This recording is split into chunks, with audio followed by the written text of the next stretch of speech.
Speaker, I need to pass comment on some of the things that have become clear today from the responses to questions this morning from the Minister for Police, Fire and Emergency Services, Emergency Management, and to his response during the Greens private members' time today, where it is very clear that there is a dangerous fantasy world that the Liberals in government now inhabit, and it is one which we need to strongly counter and call out for what it is. It is a type of climate denialism, and it is clear it comes from an inability to want to respond to the changes that are happening, both the climate changes that are happening and the social changes that are happening in response to that. There is no doubt that the evidence at the global level, the Australian level and the Tasmanian level within just the last year have made it incredibly apparent that the long-held position of the Liberals, of Conservatives in Australia, including the National Party and the Liberals, of maintaining a line that climate change isn't real, that it's not happening, and that there's always been extreme events. It's quite apparent that position is untenable. You know, you cannot hold that anymore. You continue to hold it, and you have members like Michael McCormack and Barnaby Joyce from the federal national parties utterly ruining their careers and utterly disregarding the people who voted for them by their hysterical comments that they're making and their attempt to find saboteurs for what is their own party's flagrant inability to comprehend the changes that are happening around us. It is people like Barnaby Joyce and Michael McCormack who are responsible for the most awful slurs on families who have experienced bushfires in New South Wales, of people who have died, have been subjected to the most disgusting comments by those two men, but they are backed up by a whole overarching approach in the Liberal and the National parties, and I must say amongst federal Labor Party members too, who have not been absent from making really disgusting comments about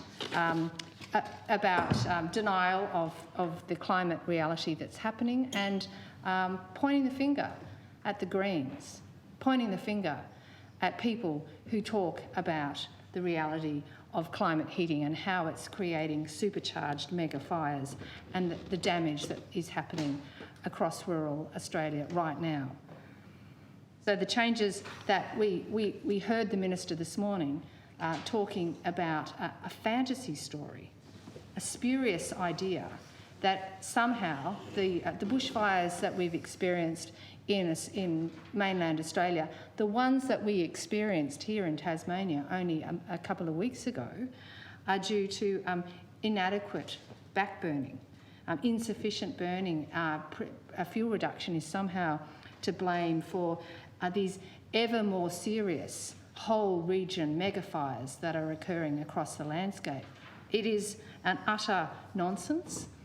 We, along with every other scientist, every other member of the rural community across Australia, reject it for what it is. It is an attempt to deflect from years, from decades of inaction on climate change. The backburning excuse, which the Minister continues to peddle as an excuse for the fact that his time and his other colleagues before him have not acted, have not put in place the implementation, the resourcing in response to successive bushfire reviews. The backburning excuse is the most destructive because, and I'm reading some comments from Guy Rundle, who wrote that the inquiry into the 1939 Victorian bushfires, which killed 71 people, established that excessive backburning was those fires' principal cause. If you start fires, go figure, fires can start. When conditions are hotter and drier earlier in the year, backburning becomes more necessary as well as more risky. Eventually, the lines of necessary and risk cross, and the risk outweighs the gain. As Guy Rundle says, like the situation where chemotherapy would save a patient but it would also kill them, the technique becomes defunct.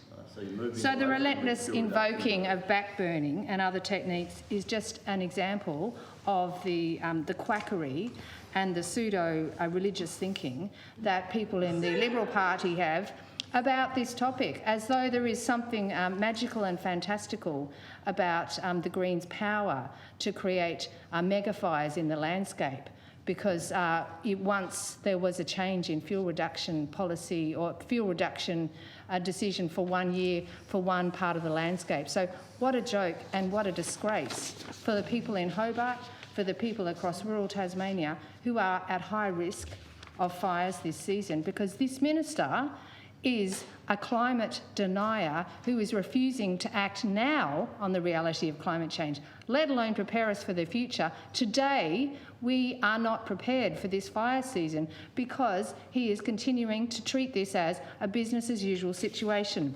Well, megafires in the landscape are not business as usual. We are looking at the potential for collapse of parts of rural Australia because of the cycle of drought and megafire.